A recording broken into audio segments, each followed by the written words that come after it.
We used several approaches for the research for this. One of course, was to have a dialogue with the buying team at Heels and look at what they have sell today and what they have sold in more recent times. Then we also visited the Heels archive, which is kept since the 1980s at the V&A.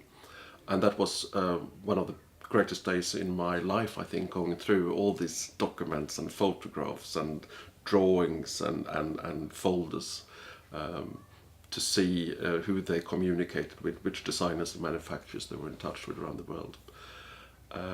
And then, which I'm very grateful for, I also got to meet Oliver Hill, the last family owner and chairman of the company. What was interesting with the products is to see how on trend Heels has been through the years. So they were the place to go for arts and crafts, but they also embraced modernism, in quite a stark modernism, early on in the late 1920s, early 1930s, with black gloss paint and tubular steel, which wasn't everyone's taste at that time.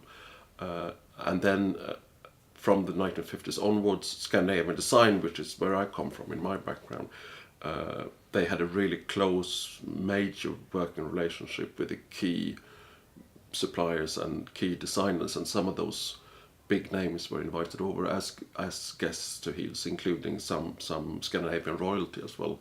The Queen of Denmark, for example, opening an exhibition, Danish exhibition at Heels.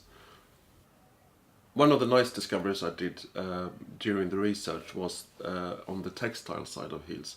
I knew that Lucien Day was one of the famous designers designing around the time of the Festival of Britain in 1951 for Heels, but I wasn't aware of the extent of the Heels textile business, which wasn't just about selling in their own stores, it was also wholesaling to other businesses, including quite a large export business actually.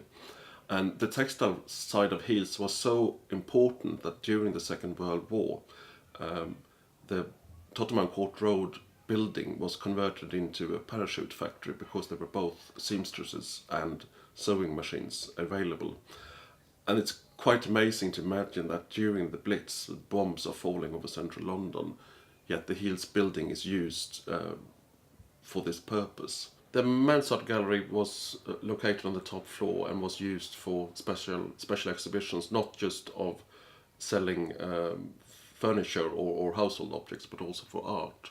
And with the Mansard Gallery, there was a graphic program that advertised the exhibitions of some of the best graphic designers around at that time. And those posters, some of them which are in the archive and some of them which are still in the Heels building to this day, are really great. There is such documents of their time, and again you can see how Heels was on trend with the 1920s, 30s, or into the Scandinavian design of the 50s and later on.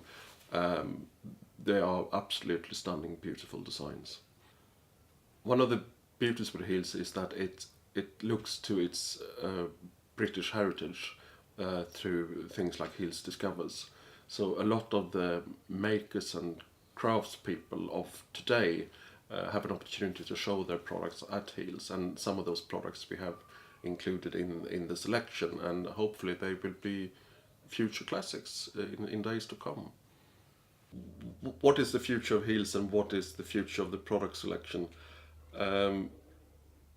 Furniture product design, of course, has a different cycle than fashion, which is where I originally come from, my background. It's a slightly slower one, but there's certainly a movement there. You're less aware of it in the moment, I think, than what you are with fashion. But if you look back at furniture from the 70s or 80s now, they are clearly of their time. So you need to keep innovating, and that's something that Ambrose Hill also famously said, that you have to keep innovating. I can't say what the next Heels 100 products will be in the next 100 years, but I'm sure that they will be found at Heels.